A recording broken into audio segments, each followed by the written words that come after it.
Okay, in this first deep dive video, we're going to take a look at the opening invocation or prayer that starts Book 1 of Paradise Lost. It's a prayer for Book 1, but really sets the scene for the entire 12 books of poetry that will follow.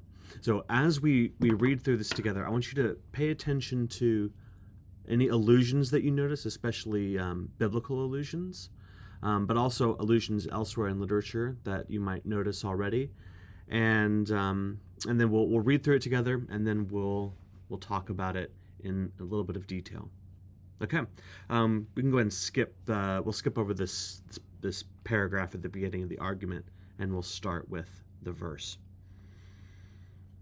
Of man's first disobedience and the fruit of that forbidden tree, whose mortal taste brought death into the world and all our woe with loss of Eden, till one greater man restore us and regain the blissful seat, sing, heavenly muse, that on the secret top of Oreb or of Sinai didst inspire that shepherd, who first taught the chosen seed in the beginning how the heavens and earth rose out of chaos. Or if Sion hill delight thee more, and Siloa's brook that flowed fast by the oracle of God, I thence invoke thy aid to my adventurous song, that with no middle flight intends to soar above the Aeonian mount, while it pursues things unattempted yet in prose or rhyme. And chiefly thou, O Spirit, that dost prefer before all temples the upright heart and pure, instruct me, for thou knowest. Thou from the first wast present, and with mighty wings outspread, dove-like satst, brooding on the vast abyss, and madest it pregnant. What in me is dark, illumine. What is low, raise and support, that to the height of this great argument I may assert eternal providence, and justify the ways of God to men. All right, plenty to unpack here. There's two big imperatives that kind of get us the essence of the prayer here. Milton's prayer is sing, heavenly muse, or again, instruct me. So that's the essence of Milton's prayer here. Instruct me, muse. We'll talk about who that muse might be. Instruct him about what? What's the content of this this teaching that Milton is praying for, asking the muse to inspire? Well, it's the story of man's first disobedience. It's the story. Pay attention to the endings of these lines. It's the fruit of that forbidden tree, whose mortal taste brought death into the world, and all our woe with loss of Eden. The ends of the lines are often very important for the kind of drive of each line of poetry. What is this story that he's asking about? This is the story of the fall in the Garden of Eden, of Adam and Eve, and the eating of the fruit of the forbidden tree, which brought death into the world.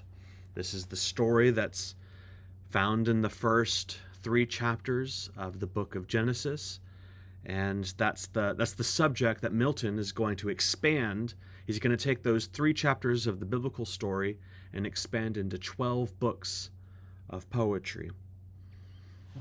But it's not just the story of the fall, not just the story of the fall of man, or even ending with that, even though, I mean, we can, this title says this is about Paradise Lost, but you notice, even in the 4th line of this poem, till one greater man restore us and regain the blissful seat. So this is a poem about Paradise Lost, of the death and the loss of Eden, but it's also, already we can see that this is a poem about redemption. He's not going to end this here. Some of you might know that Milton wrote a sequel, Paradise Regained, a much shorter poem. There's some interesting history about whether he intended to do this or not, or whether he thought that he had already done everything he needed in Paradise Lost in the first place. So yes, this is the story about the fall, but it is also the story about redemption. Redemption by a greater man. So we have the man's first disobedience, we have the first man, the first Adam, but there's also in this is a poem about another man, a greater Adam, a second Adam, to use Paul's language. Well, who is that second Adam? Well, the second Adam is the Son of God, who, to use our Nicene formula, the God from God, light from light, true God from true God, begotten, not made, of one being with the Father. For us and for our salvation, he came down from heaven, was incarnate of the Virgin Mary as the man Jesus Christ. He suffered death and on another tree, was buried, and on the third day he rose again, where he ascends into heaven, and he is seated at the right hand of the Father Almighty. He regains the blissful seat. So this isn't just about regaining Eden that was lost. As Christ ascends into the heavenly places, Paul in Ephesians talks about how we now are seated with him in the heavenly places, in the presence, the blissful seat, the throne room of the Father, of God. Now, we'll have plenty of time to discuss over the course of this poem exactly the extent to which Milton did believe in the Nicene Trinitarian theology of Orthodox Christianity. But I think we'll see in this opening poem, there's no reason right now to doubt Milton's Nicene creedal Trinitarian theology, at least not yet. We'll see all three members of the Trinity operating quite strongly here in this opening prayer. So this is a poem about loss, temptation, and fall, and it is also a poem about salvation, redemption, and regaining what was once lost. All of this is what Milton prays. Sing of this, heavenly muse. Okay, who is this muse here? Who is he praying to? Who is he asking? Well, this is the muse who, on the secret top of Oreb, that's Horeb or Oreb, also called Sinai, didst inspire that shepherd who first taught the chosen seed. Okay, so this is the Spirit who inspired a shepherd. Who is the shepherd? Well, if you remember from the book of Exodus, or maybe from the Prince of Egypt, Moses, the Prince of Egypt, raised in Pharaoh's household, flees Egypt, and he's tending sheep in Midian, where he encounters the voice of God in a burning bush, telling him to go and to redeem the chosen seed, the people of Israel, the Israelites. So we have Moses, we have Israel, who, when Moses brings the people back to the same mountain where he encountered God in the burning bush,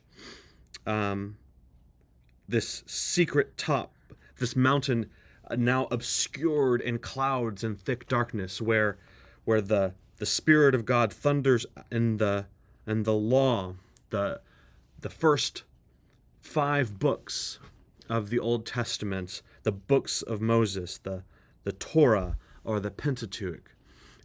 These were given to that shepherd, Moses, inspired by the same Holy Spirit that Milton is now praying to. This is the first of several mountains that we're going to encounter in this opening prayer.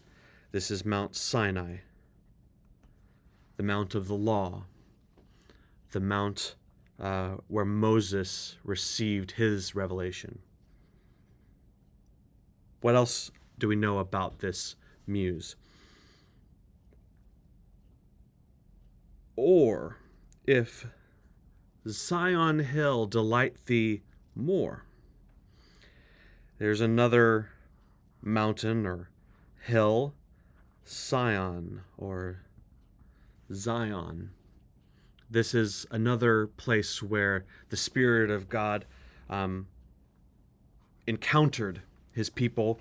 This is the mount where the temple would be built by first the tabernacle and then the temple with associated with another shepherd of the Israelites, the King David and his son Solomon, who, you notice there's something about this second mountain, this second location that Milton is saying this might be a greater importance, a more worthy way to invoke your inspiration. If Sion Hill delight thee more, and Siloa's brook that flowed fast by the oracle of God. This is a reference, an allusion that has been debated regularly in Milton scholarship. What is this Siloa's brook? It might be referring to a brook near the temple in the post-exilic literature in the days of Hezekiah. But there's two other possibilities worth considering here. The first comes from John 9, verse 7, where Jesus encounters the man born blind. And in the King James Bible, that reference is, and Jesus said unto him, go wash in the pool of Siloam. And then in the King James Bible, there's a parenthetical explanation here, which is by interpretation sent. He went his way, therefore, and washed, and came seeing. So this might be a reference to the pool of Siloam, which means sent. And this is where Jesus sent the blind man and his calling of him as a disciple. And there's reason to think that Milton, also a blind poet who had a very deep sense of his calling as a messenger of God, as someone who was sent by God to deliver truth to the people of God, that Milton might have identified with this passage of this other blind man. The other reference that might be worth considering here is Psalm 46, verse 4.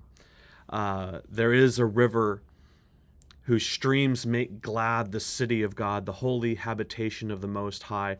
Often Sion or Zion, it did refer to the Temple Mount in history, in a particular moment in the history of Israel, but it is also used, especially in the poetic literature, to refer to a spiritual dwelling, an end times location where God will dwell with his people. And those two things don't necessarily need to be in contradiction with one another, but something about this second hill, this second mount, Milton is bringing in as evidence of his prayer. If this delight you more, I thence invoke thy aid to my adventurous song. So we see here the first of many times in Paradise Lost where Milton is going to set up this contrast between the old covenant and a new covenant. That God had one way of operating with his people in an old way, and a new, greater way in the latter days that he would encounter and dispense his grace with his people. The old covenant is the covenant of the law.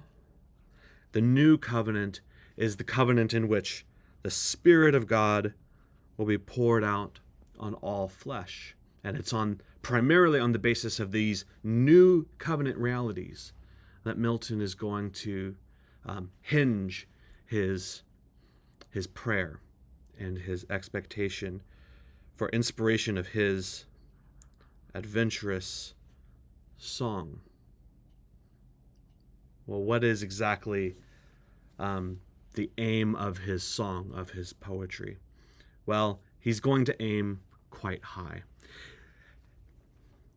I thence invoke thy aid to my adventurous song that with no middle flight intends to soar above the Aeonian mount while it pursues things unattempted yet. No middle flight, meaning I'm not content with my poem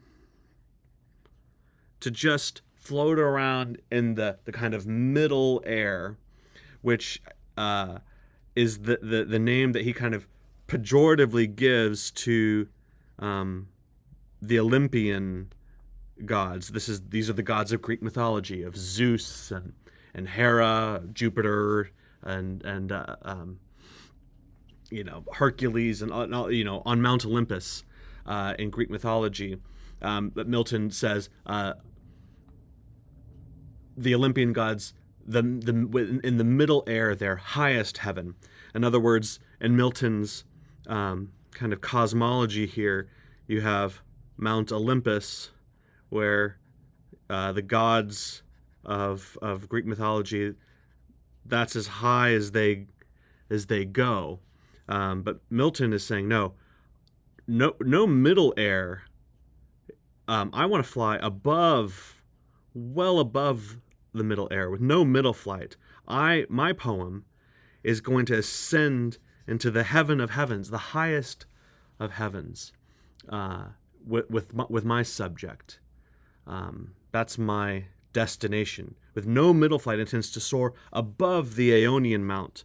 This is a third mountain here. This is Mount Helicon, where the Muses dwelt in Greek mythology, those who inspired the Greek poets and prophets. So he's aiming towards a more exalted subject matter than the poets of old. While it pursues things unattempted yet in prose or rhyme, meaning I'm going to attempt to do something in this poem that has never been done in any form of literature, neither in prose, meaning the great philosophical or theological treatises of the theologians and the philosophers, all the theological tracts that were being published like crazy in Milton's day. It has neither been attempted successfully in any poetic treatise, not in Homer or Virgil or Dante. I'm going to exceed them all with my poem. Milton is confident that he can achieve. So chiefly thou, O Spirit, here he directly invokes the third person of the Trinity, the Holy Spirit. Chiefly thou, O Spirit, that dost prefer before all temples the upright heart and pure, instruct me. So here Milton is, in his prayer, he is staking his claim to this inspiration on the basis of his purity, his piety, his upright heart. These are bold and confident terms that he's going to appeal to, that on the basis of his purity, he can see things that others can't see. This is an echo of the Sermon on the Mount. Blessed are the pure in heart, for they shall see God. And this temple, this pure vessel of Milton's body, is more preferable to the Spirit than all temples, including the temple itself. He's echoing the words of Christ, who would talk about you tear down this temple and I will raise it again in 3 days. And his disciples looked at him and said, "What are you talking about? It took us generations to build this temple," and they didn't know that Jesus was referring to his own body. Or Paul picks up this theme and talks about the church corporate as a temple and each individual Christian believer as a temple of God. And so we see, on the basis of this, the Spirit's preference, we keep seeing these preferences of an old way into a new way, of Sinai to Sion, where the temple is built, of the temple to my temple, my purity, as an individual follower of God, as a worthier vessel for inspiration. Instruct me, he prays, for thou knowest. Thou from the first was present. Now this phrase here, there might be a technical term that I just haven't found yet for what this is. I call this the Miltonic hinge, because it's one of these many examples that you'll see in Paradise Lost, where Milton has a phrase that it's not exactly clear whether it goes with what came before or whether it goes with what comes after. Is he saying, for thou knowest how pure and upright and pious I am? Or is the for thou knowest about what comes after? Thou knowest you were from the first present, and there you were an eyewitness to the subject that I'm asking you to teach me about. I think it might be both, and I think we experience these moments, these Miltonic hinges, as both. It links this poem together in this dense way that we can compound meaning on top of itself in a rich and dense way. Thou knowest, thou from the first wast present, and with mighty wings outspread, dove-like satst, brooding on the vast abyss, and madest it pregnant. This is a reference to Genesis 1:2, where the Spirit of God was hovering over the waters of the deep, and in that hovering, brooding moment, the voice of God breaks out, "Let there be light," and impregnates light into the darkness. This is also should make us think of the Virgin Mary and her encounter with the angel Gabriel, when she asks, how will these things be? How can I have this child since I'm a virgin? And the angel says that the Spirit of God will overshadow you. Or again, this is another moment in the life of Christ at his baptism, when the Spirit of God descends like a dove, and echoing the Genesis account, and when instead of "let there be light," the declaration is, "This is my beloved Son, with whom I am well pleased." That is the Spirit that Milton is referring to here. Thou from the first wast present, and with mighty wings outspread, dove-like satst, brooding on the vast abyss, and madest it pregnant. Therefore, what in me is dark, illumine. So in whatever ways I still have in me darkness,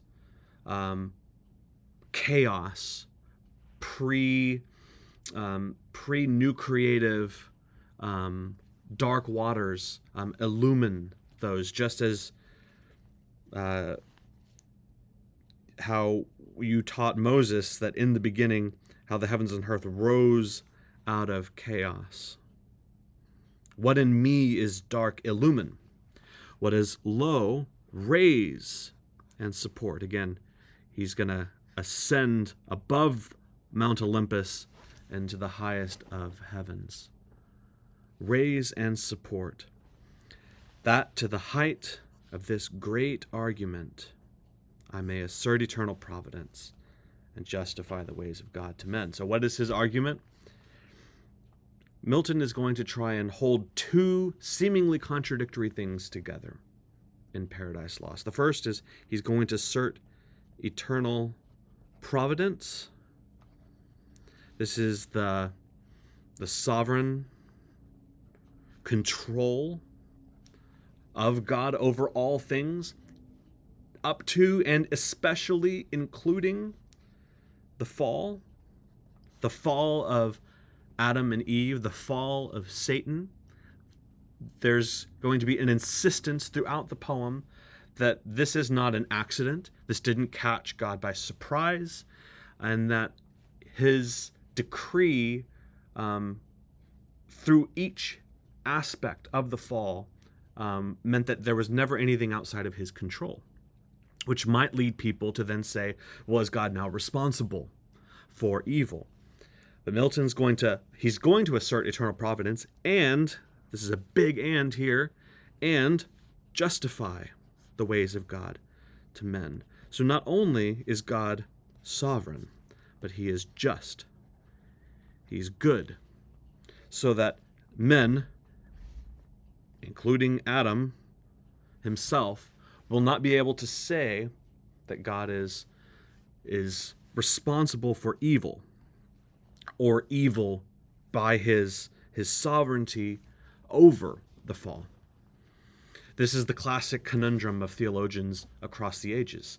The temptation is either to say, well, maybe God, maybe he didn't have complete control over what happened, so that we can say that, well, he's good because he's not responsible for what happened. Or we might say, well, if God is sovereign over the fall, then maybe he's somehow implicated in what has happened. Milton is going to try and uphold both of these at the same time, and the way that he's going to tell this story, the way he's going to construct his poem,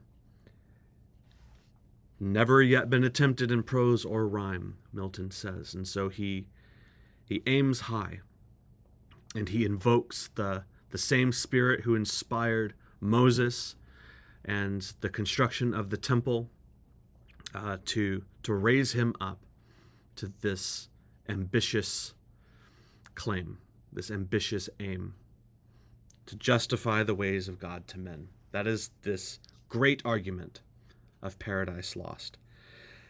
And for 350 years now, readers of Paradise Lost have debated how successfully they think Milton achieves this. Some read Paradise Lost and find that they don't like the God that's presented here, that Milton paints with his poetry. Others find that he falls short of upholding eternal providence. Maybe they see a good God, but they question whether God is entirely provident or sovereign over the events of this poem. That will be something for us to consider as we work through this poem together. It's certainly going to be quite an adventurous song that we'll ride and explore together.